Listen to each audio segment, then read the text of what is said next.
صلی اللہ علی محمد صلی اللہ علیہ وسلم۔ اعوذ باللہ السمیع العلیم من الشیطان الرجیم، بسم اللہ الرحمن الرحیم، والصلاۃ والسلام علی رسول الکریم۔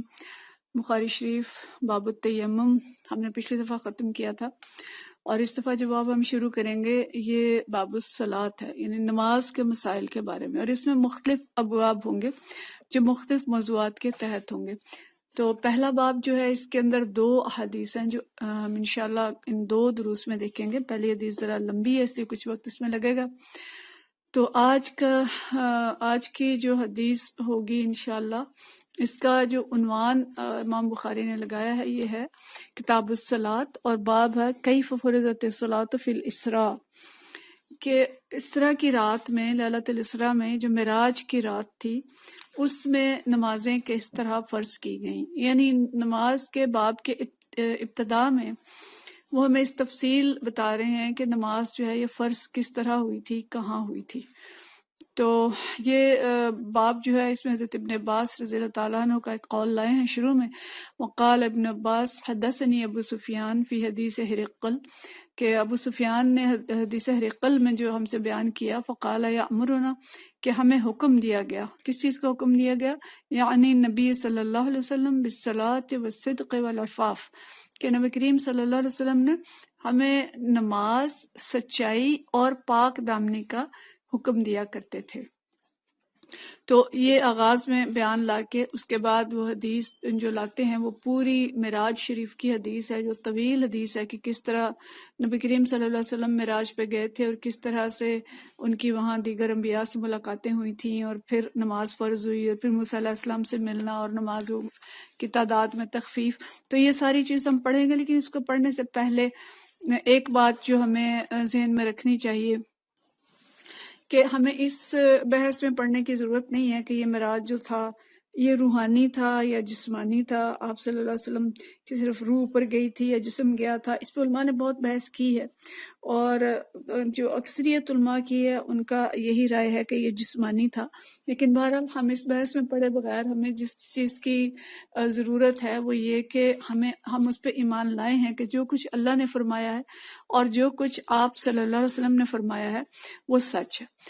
یؤمنون بالغیب اسی چیز کا نام ہے کہ جو چیزیں ہمارے حواس سمجھ نہیں سکتے یا جن کا ادراک نہیں کر سکتے وہی غیب ہے، اور ہمیں اس پہ ایمان لانا ہے انبیاء کی جو تعلیمات ہیں ان کے مطابق، اور جو اللہ کے نبی صلی اللہ علیہ وسلم نے فرما دیا۔ اس لیے سورۃ البقرہ کے بالکل آغاز میں جو کتاب اللہ سے ہدایت پانے والے لوگ ہیں ان کی یہ شرط جو بیان کی گئی ہے، الف لام میم ذالک الکتاب لا ریب فیہ ھدی للمتقین، اور متقین کی جو صفات بتائی گئی ہیں، پہلی صفت ہے یؤمنون بالغیب، کہ وہ غیب پر ایمان رکھتے ہیں۔ تو غیب پر ایمان ہمارا ایمان ہے، ہمیں سمجھ آئے یا نہ آئے کہ واقعہ معراج کیسے ہوا تھا، یا بہت سی چیزیں ہیں، وسیع کرسی السماوات والارض، اللہ کی کرسی کیسی ہے، جنت کیسی ہے، دوزخ کیسی ہے، تمثیلات ہیں جو بتائی گئی ہیں ہمیں، ہم ان کو صرف اپنے حواس سے اندازہ لگا کے سمجھ سکتے ہیں، لیکن حقیقتاً وہ کیسی ہوں گی ہمیں اس کے بارے میں معلوم نہیں ہے۔ اور اس کو دیکھیں کہ دنیا میں بھی بے شمار چیزیں ہیں جن کو ہم سمجھ نہیں سکتے۔ مثلاً الٹرا ساؤنڈ ایک آواز کی ایک قسم ہے جو کہ موجود ہے، اور جس سے ہم مریضوں کا الٹرا ساؤنڈ کرتے ہیں، ان کے ٹیسٹ کرتے ہیں، بہت کچھ کرتے ہیں، اور وہ چل رہی ہوتی ہیں۔ تو یہ الٹرا ساؤنڈ ویوز ہوتی ہیں جو آواز کی لہریں ہوتی ہیں، جو کہ ہم سن نہیں سکتے، انسان کے کان ان کو سن نہیں سکتے، اس لیے ان کو الٹرا ساؤنڈ کہتے ہیں۔ یعنی جو آواز ہم سن سکتے ہیں اس سے یہ الگ آواز ہوتی ہے، اس کی فریکوینسی اور ہوتی ہے جس کو انسان سن نہیں سکتے، لیکن یہ موجود ہیں۔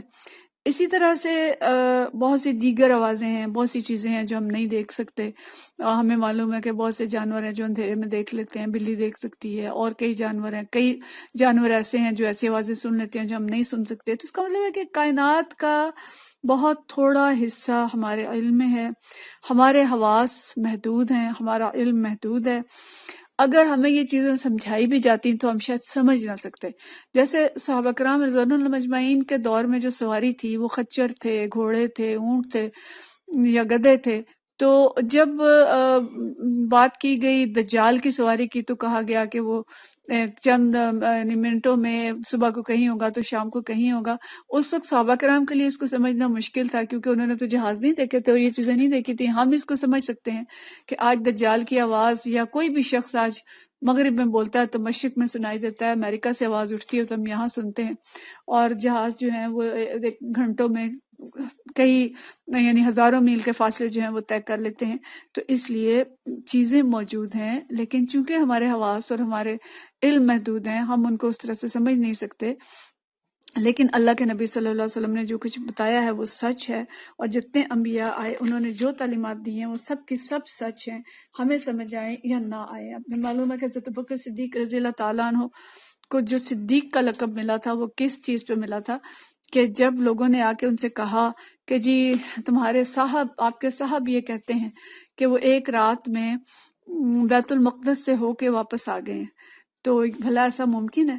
تو حضرت ابوبکر صدیق رضی اللہ تعالیٰ عنہ نے ہماری طرح یہ نہیں کہا کہ اچھا میں ان سے پوچھتا ہوں اگر انہوں نے ایسا کہا ہے کہ نہیں کہا، ہو سکتا ہے تمہیں سمجھ نہ آئی ہو، ایسی کوئی بات نہیں فرمائی، بلکہ یہ فرمایا کہ اگر انہوں نے فرمایا ہے تو یہ بالکل سچ ہے. تو اس تصدیق پہ جو نبی کریم صلی اللہ علیہ وسلم سے ملے بغیر، ان سے پوچھے بغیر جو انہوں نے کی کہ جو کچھ آپ فرماتے ہیں وہ سچ ہوتا ہے، تو اس پہ آپ رضی اللہ تعالیٰ عنہ کو صدیق کا لقب ملا تھا. تو اس لیے ہمیں اس کی تصدیق ہم کرتے ہیں الحمدللہ، اور ہمارے دل میں پکا یقین ہے کہ جو کچھ اللہ نے فرمایا، جو کچھ نبی کریم صلی اللہ علیہ وسلم نے فرمایا ہے وہ سچ ہے. تو یہ یؤمنون بالغیب ہے، اور اسی طرح سے جو واقعہ اسرا ہے، واقعہ معراج ہے، یہ بھی غیب کے علوم میں سے ہے. اور ہمیں سمجھ نہیں آتی کہ کس طرح سے ایک رات میں نبی کریم صلی اللہ علیہ وسلم نے مکہ سے بیت المقدس کا سفر کیا اور اس کے بعد 7ویں آسمان تک گئے اور صبح ہونے تک واپس بھی آ گئے. لیکن ایسا ہوا، اور اللہ تعالیٰ کے لیے کچھ بھی مشکل نہیں ہے. اللہ تعالیٰ کی سواریاں، اللہ کی فوج جو ہے وہ اللہ کو خود معلوم ہے کہ وہ کیسی ہے اور کتنی تیز رفتار، اور لمحوں میں کیا کچھ ہوتا ہے دنیا کے اندر. تو اس لیے یہ واقعہ معراج، بس میں نے تھوڑی سی چیز ایمان کو بڑھانے کے لیے چند دلائل اس میں دیے. اب واقعہ معراج جو تھا اس میں حضرت خدیجہ الکبریٰ کا اس سے پہلے انتقال ہو چکا تھا، حضرت ابو طالب بھی فوت ہو گئے تھے، اور یہ سال آپ صلی اللہ علیہ وسلم کے لیے بہت مشکل سال تھا. تو اس موقع پر اللہ تعالیٰ نے نبی کریم صلی اللہ علیہ وسلم کو معراج کرایا تاکہ آپ صلی اللہ علیہ وسلم کو معلوم ہو کہ جو غیب کے سہارے ہیں وہ بدستور موجود ہیں، اور اللہ تعالیٰ کی نصرت جو ہے وہ آپ صلی اللہ علیہ وسلم کے ساتھ ہے. دوسری بات یہ کہ چونکہ قریب ہجرت کا مرحلہ آ رہا تھا، اور ہجرت کے بعد اسلامی اصولوں پر ایک ریاست کی تعمیر ہونی تھی اور اس کا سامان ہو رہا تھا، اس بنا پر اللہ تعالیٰ نے نبی کریم صلی اللہ علیہ وسلم کو کائنات کی مختلف طاقتیں دکھا دیں، اور یہ دکھایا کہ کائنات کا نظام کس طرح سے چلتا ہے، تاکہ آپ کو ویسے بھی یقین تھا لیکن مزید دل جمعی کے ساتھ آپ اپنا کام کر سکیں. تو حدیث جو ہے حضرت انس بن مالک رضی اللہ تعالیٰ عنہ فرماتے ہیں، عن انس بن مالک قال کان ابو ذر یحدث، کہ حضرت ابو ذر یہ بیان کرتے ہیں ان رسول اللہ صلی اللہ علیہ وسلم قال، کہ نبی کریم صلی اللہ علیہ وسلم نے فرمایا فرج عن سقف بیتی وانا بمکہ، کہ میرے گھر کی چھت کھولی گئی اور میں مکہ کے اندر تھا. اب دیکھیں کہ یہ بھی ہم کہہ سکتے ہیں جی چھت کیسے کھولی گئی، کہ چھت کھلی تھی تو کسی نے کھلی دیکھی، اور پھر اس کو کیسے جوڑا گیا؟ تو فرشتے آتے ہیں جاتے ہیں، ہمیں نظر آتے ہیں، جنات آتے ہیں جاتے ہیں کمروں کے اندر، ہمیں نظر آتے ہیں. تو فرشتے تو آ سکتے ہیں، چھت کے اندر سے کیسے داخل ہو سکتے ہیں؟ تو وہ تھوڑا سا منظر دکھا دیا گیا نبی کریم صلی اللہ علیہ وسلم کو، ورنہ روٹین میں فرشتے تو آ اور جا رہے ہیں. تو چھت کھولی گئی اور میں مکہ کے اندر تھا. فنزل جبریل، تو جبریل علیہ السلام آئے. ففرج صدری، تو انہوں نے میرا سینہ کھولا. ثم غسلہ بماء زمزم، پھر اس کو ماء زمزم سے دھویا. ثم جاء بطست من ذهب، اور پھر سونے کا ایک تشت لایا گیا. ممتلئ حکمتا و ایمانا، کہ وہ جو تشت تھا وہ لبریز تھا حکمت سے اور ایمان سے. اچھا، اب یہ تشت کیسا تھا اور حکمت اور ایمان کیسے نظر آئے نبی کریم صلی اللہ علیہ وسلم کو؟ کیا وہ کوئی مادی چیز تھی، غیر مادی چیز تھی؟ تو ہمیں اس بحث میں پڑھنے کی ضرورت نہیں ہے. جو کچھ بھی تھا، جیسا بھی تھا، کوئی نور کی شکل تھی، کوئی مایا کی شکل تھی جو پلائی گئی یا انڈیلی گئی، اس کو اللہ تعالیٰ بہتر جانتا ہے. لیکن ہمیں یہ معلوم ہے کہ جو کچھ آپ صلی اللہ علیہ وسلم فرما رہے ہیں کہ ایک تشت تھا، اور تشت کے اندر حکمت اور ایمان جو تھے نبی کریم صلی اللہ علیہ وسلم کو مجسم دکھائے گئے. کیسے دکھائے گئے؟ جیسے بھی دکھائے گئے وہ موجود تھے. اور ان کو فافرغہ فی صدری، ان کو انڈیلا گیا نبی کریم صلی اللہ علیہ وسلم کے سینے کے اندر، ثم اطبقہ، پھر اس سینے کو جوڑ دیا گیا، یعنی باقاعدہ سرجری کی گئی، کھولا گیا، اور نبی کریم صلی اللہ علیہ وسلم کے سینے پہ نشان بھی موجود تھے۔ اور نبی کریم صلی اللہ علیہ وسلم کا شق صدر جو ہے وہ ایک سے زیادہ مرتبہ ہوا ہے۔ علماء یہ بیان کرتے ہیں کہ تقریباً 4 مرتبہ ایسا ہوا ہے۔ ایک دفعہ جب نبی کریم صلی اللہ علیہ وسلم حضرت حلیمہ کے اس میں تھے گاؤں میں، اور جب آپ صلی اللہ علیہ وسلم بچے تھے اس وقت آپ صلی اللہ علیہ وسلم کا شق صدر ہوا، اور دوسری دفعہ 12 سال کی عمر کا پتہ چلتا ہے، اور تیسری مرتبہ جب وہی شروع ہوئی تھی اس وقت کا بھی ذکر کیا علماء نے، اور چوتھی دفعہ یہ ہے کہ جب معراج پہ جانا تھا تو شق صدر کر کے اور مختلف چیزیں جو ہیں آپ صلی اللہ علیہ وسلم کے قلب کے اندر، سینے کے اندر انڈیلی گئی۔ تو فرمایا کہ پھر اس کو بند کر دیا گیا، ثم اخذ بیدی فعرج بی الی السماء الدنیا، پھر کیا ہوا کہ حضرت جبرائیل علیہ السلام نے میرا ہاتھ پکڑ لیا اور پھر مجھے سماء دنیا سے اوپر لے جایا گیا۔ فلما جئت الی السماء الدنیا، جب ہم آسمان، جو دنیا کا آسمان یعنی پہلا آسمان ہے، قریب 3 آسمان ہے، اس کے پاس پہنچے، قال جبریل لخازن السماء، تو جبریل نے جو خازن یا اس آسمان کا جو پہرے دار فرشتہ تھا اس سے کہا افتح، کہ دروازہ کھولو۔ قال من ھذا، تو انہوں نے کہا کہ کون ہے؟ قال ھذا جبریل، تو انہوں نے کہا کہ میں جبریل ہوں۔ قال هل معك احد، تو پوچھا کہ آپ کے ساتھ بھی کوئی ہے؟ قال نعم معي محمد صلی اللہ علیہ وسلم، میرے ساتھ محمد صلی اللہ علیہ وسلم ہے۔ فقال ارسل الیہ، تو انہوں نے پوچھا کہ کیا ان کی طرف پیغام بھیجا گیا ہے، کہ کچھ کہا گیا ہے کہ ان کو لایا جائے؟ قال نعم، تو انہوں نے کہا کہ ہاں۔ تو اچھا، اب دیکھیں کہ اس سے ہمیں کیا پتہ چل رہا ہے کہ اللہ تعالیٰ کے جو آسمان ہیں، اب ہمیں نہیں معلوم، لیکن ان آسمانوں پہ بھی دروازے ہیں۔ اب یہ دروازہ کس قسم کا ہے؟ جیسے ہمارے دروازے ہیں اس طرح کے ہیں، یا کوئی اور نوعیت ہے ان کی، ظاہر ہم اس کو نہیں سمجھ سکتے، لیکن آسمان کے دروازوں کا ذکر جو ہے وہ قرآن کے اندر بھی آیا ہے۔ جل نے فرمایا کہ فتحنا باب السماء بماء منہمر، یہ سورۃ قمر کے اندر ہے، جب حضرت نوح علیہ السلام کی قوم کا ذکر آتا ہے کہ اللہ نے آسمان کے دروازے کھول دیے اور ان سے پانی جو تھا وہ برسنے لگ گیا، کثرت سے پانی برسا۔ تو آسمانوں کے دروازے ہیں اور دروازوں پر فرشتے پہرے دیتے ہیں، اور ہر آسمان پہ ایسا دروازہ ہے جن سے فرشتے داخل ہوتے ہیں اور واپس آتے ہیں، اور داخل جب ہوتے ہیں یا واپس آتے ہیں تو اس کے لیے بھی انہیں اجازت لینی پڑتی ہے، اور اللہ کے حکم کے مطابق ہی وہ داخل ہو سکتے ہیں۔ اب میں بھی ہو سکتا ہے کوئی خاص حد ہو، جس خاص حد سے کوئی شخص اجازت کے بغیر پار نہیں ہو سکتا، یا واقعی کوئی دروازہ ہو، اس کو اللہ تعالیٰ بہتر جانتا ہے۔ تو انہوں نے پوچھا کہ کیا ان کی طرف کوئی بھیجا گیا تھا پیغام؟ تو جبرائیل علیہ السلام نے کہا کہ ہاں، پیغام بھیجا گیا تھا اور نبی کریم صلی اللہ علیہ وسلم کو بلایا گیا ہے۔